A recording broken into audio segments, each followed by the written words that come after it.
जैसे पुष्प बिना उपवन सुना है, चांद सितारे बिना आसमान सुना है, प्रभु बिना मंदिर सुना है, वैसे हमारे पूज्य गुरुदेव के बिना ये संसार सुना है।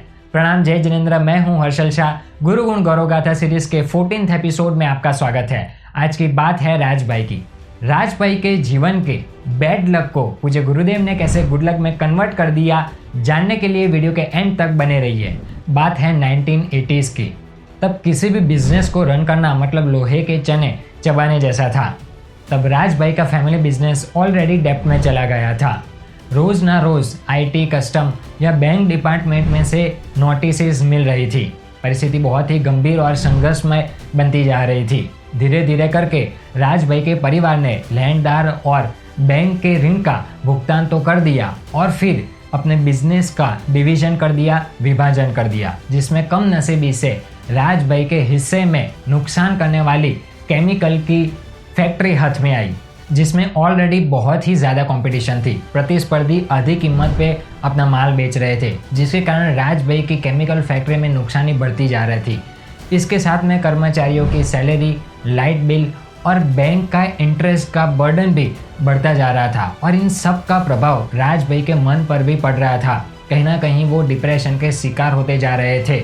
बहुत ही हताश, निराश और हारा हुआ महसूस कर रहे थे। कहीं जाने की इच्छा नहीं हो रही थी। आप कल्पना कर सकते हैं कि ऐसी परिस्थिति में एक अकेला व्यक्ति कितनी सारी परिस्थितियों का सामना करता है। ऐसे में राजभाई को अपने एक मित्र को मिलने के लिए जाना पड़ा और बीच रास्ते में उन्होंने एक जैन देरासर को देखा। उन्होंने सोचा कि चलो मैं यहाँ दर्शन कर लेता हूँ। वो जगह थी शांति नगर और वहाँ पे पूज्य गुरुदेव श्री विक्रम सुरेश्वर महाराज साहिब की समाधि मंदिर थी।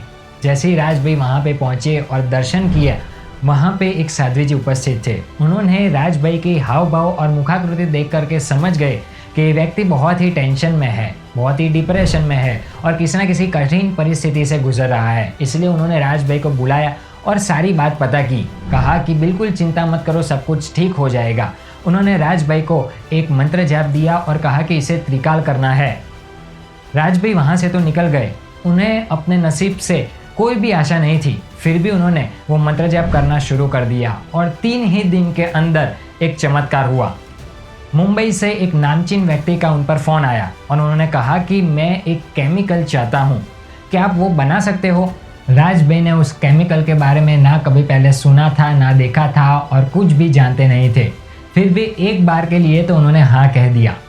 जैसे तैसे करके उस केमिकल को बनाया और एक वीक के बाद, एक हफ्ते के बाद वो केमिकल लेकर के बम्बई पहुंच गए। उस दिन बम्बई में बहुत ही तेज़ बारिश थी। जेब में सिर्फ 100 रुपये थे और आंखों में आशाओं की किरण के साथ राजभाई उस व्यक्ति के पास पहुंच गए और केमिकल बताया। केमिकल को देखकर ही वो व्यक्ति हंस पड़ा और उन्होंने कहा कि मैं जो केमिकल आपसे चाहता था, ये केमिकल तो उससे बिल्कुल ही विपरीत है। पर आप चिंता मत कीजिए।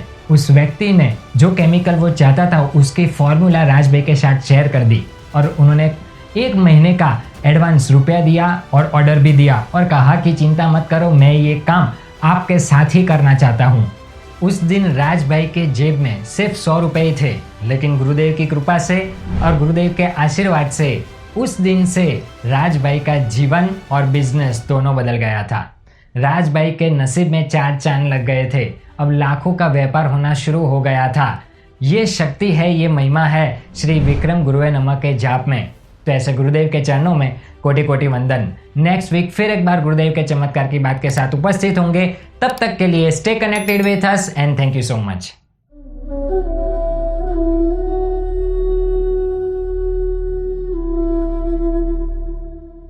Mm-hmm.